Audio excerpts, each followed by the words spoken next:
Alors, oui, j'attendais pour voir, j'arrive, vous voyez, vous ne voyez pas et vous me voyez encore.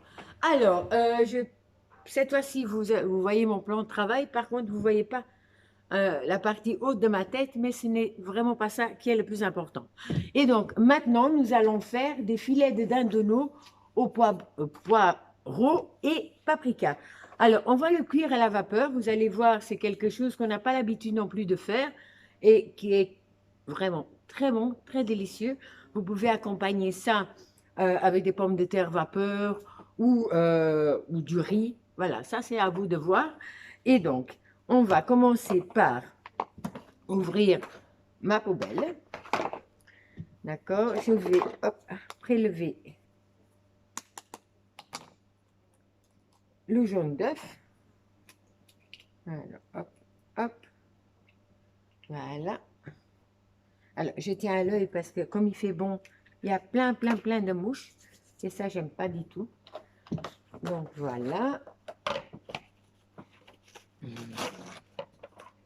On va mettre ça ici. Voilà. Donc, on est toujours dans la semaine 3. Alors, je vais un peu les battre. Alors, dans la recette, c'est mis un jaune d'œuf. Hein. Si vous voyez qu'il y en a peu, parce qu'ici, je vois qu'il y en a peu. Hein. On a toujours un œuf qui traîne chez soi. Donc, moi, faites comme moi. Vous rajoutez encore un petit jaune d'œuf. Les blancs, ici, malheureusement, c'est pas très écologique ce que je vais dire. Ici, je suis occupée à le jeter. Mais un jour, peut-être la semaine prochaine ou la semaine d'après, on va vous faire plutôt des meringues avec ce blanc d'œuf. Et donc, et comme ça, il n'y a rien qui est perdu. Donc, voilà, ça c'est fait. Dans mon bol batteur, je vais mettre ma chapelure, mon paprika. Alors, si vous n'avez pas de paprika, vous pouvez mettre des épices, hein, des épices à poulet, d'autres épices, pour autant que ce soit bien fin. Je vais mettre le fromage râpé. Voilà, mélangez bien. Et alors, je vais faire la panure. C'est comme ça qu'on dit, hein, je pense. Donc, je vais prendre mon œuf, mon dindonneau, dans mon œuf.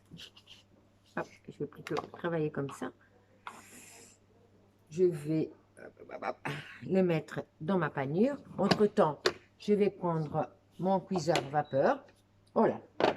J'ai un peu fait aller la cuisinière. C'est pas ça le principe.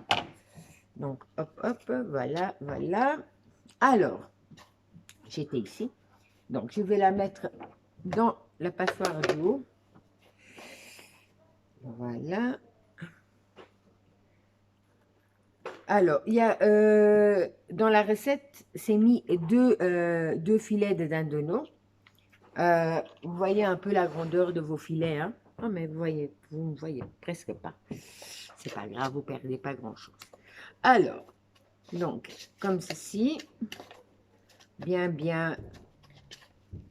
voilà, ok.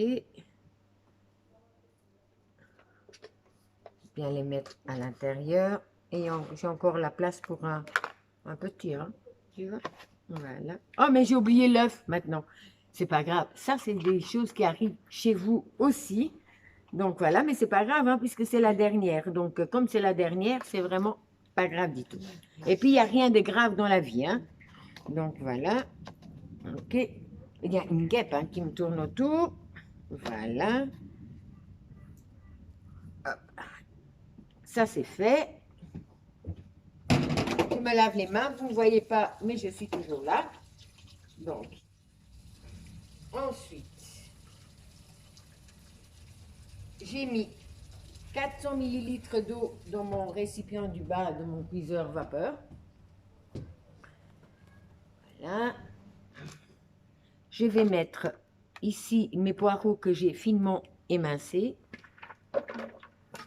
Voilà.